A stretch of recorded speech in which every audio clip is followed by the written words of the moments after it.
9.5, 9.6, 9.6. Round of applause!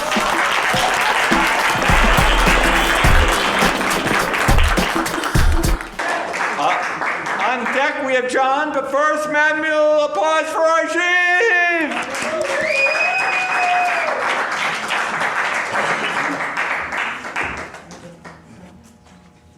I normally write for the page lately, actually for the past couple of years, but this is a slammy type piece. Old school. To me, old school used to mean cool, like a link in the catering twine, wrapping its way around our digits like forget-me-nots, bouncing dimes off counterculture countertops, and we'd scramble to pick up the change when it fell, because shit, things were like that back in the day. Back in the day when old school meant class. Class I'd sleep through holding... Whoa, I'm not going to do that poem, because it's too fast, and I haven't done it in about 3 years. I'm going to do a different poem. What if I saw you on the subway, standing clear of closing doors, playing your part amongst the sanctimonious ascetics, the dull boys bound for work and play, women, conscious of their looks, roaming to cast eyes on faded New York faces, glancing up and then down, compromising with anonymity. What if I saw you, bound for Union Square, seated just like that, left hand over right on the knee of your crossed leg, amongst the lifeless lives at either side, with the sliding doors part, just for me to step through, unassuming, and consume you with my resemblance, my relevance. What can be said for that eternal moment between disbelief and recognition? Vivid superstitions that this can never happen before, despite, until ourselves repentant. No speech without disturbance we look, with horror striking us like a sickle in the spine, and I accept this silent denouement.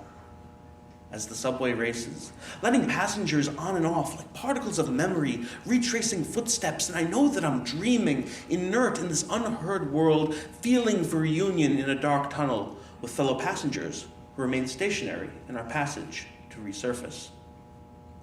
Together, encapsulated, projecting into the competition of getting off first with the slight of superiority, casting shadows on significance, displacing the weight of the knot interwoven by this benevolent chance, I tighten my grip on existence, belief's persistence, never extinguishing the tingle that distinguishes my single voice for communion, the immovable embedded capture of the look on your face when at last I've come to you.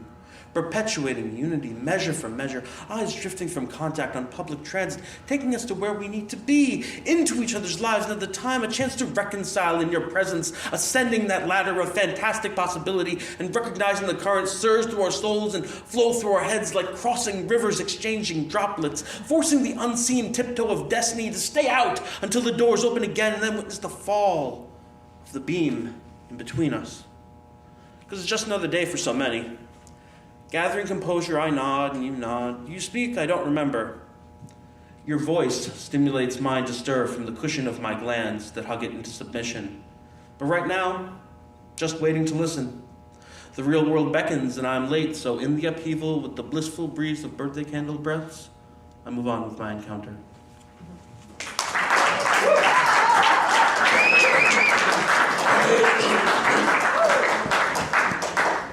Judges, we are going to count to 3 in things that you should not eat when you find them on the floor of a New York City Manhattan subway.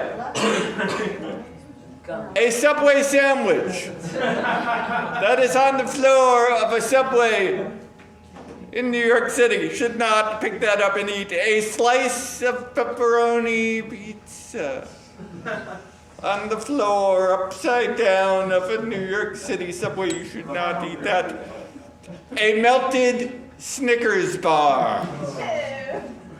Nope, you should not eat that. Judges, hold up your scores. Hold them up, hold them up. Wow! You just went from like elementary school to a master's degree there. Wow, that was... You realize the trick in a poetry slam is actually to engage the brain as little as possible in the process of scoring. You know, it's just like this, like mommy. That was a 9.4, an 8.4, a 7.8, which shadows manual applause. Many people don't know, but in my family we have someone who works at the great digital arts experience in White Plains, and they have 3D printers there. So young Mr. Matherly here, one of our videographers, has extensive experience in a place that has a 3D printer, which is a prototyping tool. Many people wonder how this Snickers bar was prototyped, because that was before there were 3D printers. The important thing to understand is that poo was once a prototyping tool. So the original prototyping tool for a Snickers bar was poo.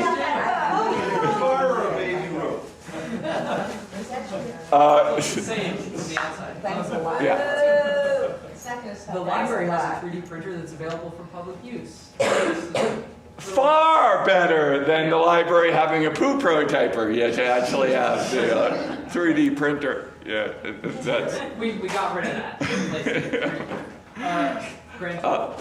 But it's much easier. He's not the total raise, Zork. Total would be 25.6. 25.6. Round of applause.